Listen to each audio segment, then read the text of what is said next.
Assalamualaikum warahmatullahi wabarakatuh. Perkenalkan, saya Ferry Sandria dari kelas SI 103. Pada kesempatan kali ini saya akan mempresentasikan bagaimana cara membuat program aplikasi kalkulator dan kelulusan sederhana. Yang pertama, kita bikin dulu aplikasi kalkulator sederhana. Untuk kalkulator sederhana dan aplikasi ini, dua-duanya saya menggunakan CPPH ya, supaya bisa langsung diimplementasi.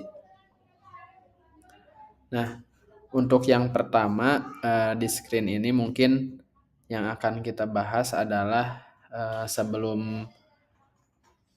karena hasil akhirnya itu inputan pertama dan kedua, jadi kita awalnya bikin dulu integer main, yaitu fungsi utama program, kemudian kita juga bikin integer bilangan 1, bilangan 2, kemudian pilihan, di mana itu adalah variabel untuk menyimpan angka yang diinput nantinya.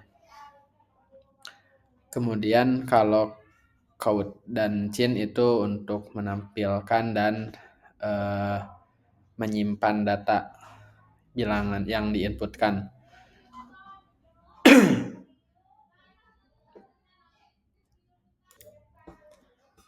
Jadi untuk flow-nya nanti pertama user akan menginputkan bilangan pertama, kemudian bilangan kedua. Setelah itu user akan diarahkan menu pilihan matematika, di mana setelah user nanti melihat menunya, user akan menginputkan pilihan menu. Saya menggunakan switch case untuk menghitung penjumlahan, pengurangan, pembagian, dan perkalian. Kemudian di sini saya juga menambahkan pembagian supaya bisa dicek saat bilangan keduanya 0, karena kalau jika bilangan keduanya 0 itu tidak akan ditemukan atau infinity ya, tidak terhingga. Dan di sini juga jika user menginputkan selain 1 sampai 4, itu akan diarahkan untuk mengulangi inputannya dan pilih kembali nomor yang tersedia. Untuk hasilnya mari kita lihat ya.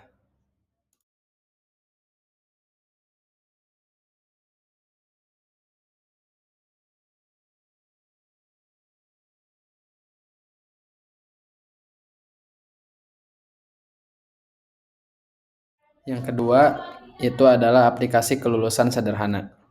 Sama seperti yang tadi, ini menggunakan cpph.sa ya, supaya bisa langsung dilihat hasilnya. Untuk yang aplikasi kelulusan sederhana ini cukup rumit ya menurut saya, karena di sini kita pertama harus mendeklarasikan dulu variabel untuk menyimpan data mahasiswa, di mana kalau yang tadi kan hanya ada bilangan 1, bilangan 2, sedangkan ini banyak inputannya ya. Nah, kemudian setelah kita mendeklarasikan, kita sediakan inputan untuk user memasukkan data-data. Saya menggunakan if else. Kenapa? Karena kalau ini berbeda dengan yang tadi kalkulator. Kalau kalkulator itu inputan 1, 2, 3, 4-nya sudah pasti ya. Sedangkan ini kenapa pakai if else? Karena banyak cabangnya, banyak percabangannya, seperti itu.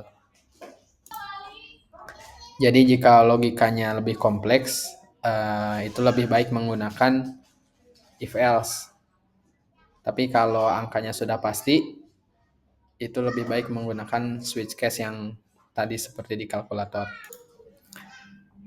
Kita lanjut di sini untuk menentukan status kelulusan juga sama ya, menggunakan if else. Jika nilainya lebih dari 55 maka lulus, jika tidak atau kurang dari 55 itu tidak lulus. Selanjutnya di sini untuk menampilkan hasil yang tadi diinputkan sama ya, menggunakan count, karena tadi di atasnya menggunakan cin untuk menyimpan nanti. Nah, di sini tinggal dipanggil kembali. Nah, untuk hasilnya bisa kita lihat ya.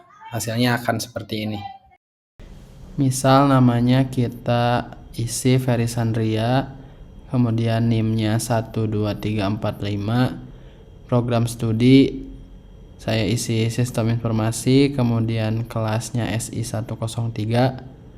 Untuk nilai absen, nah ini udah dibikin default 0 sampai 100 ya, jadi nggak perlu dikali lagi, nggak perlu ditambahin persen lagi.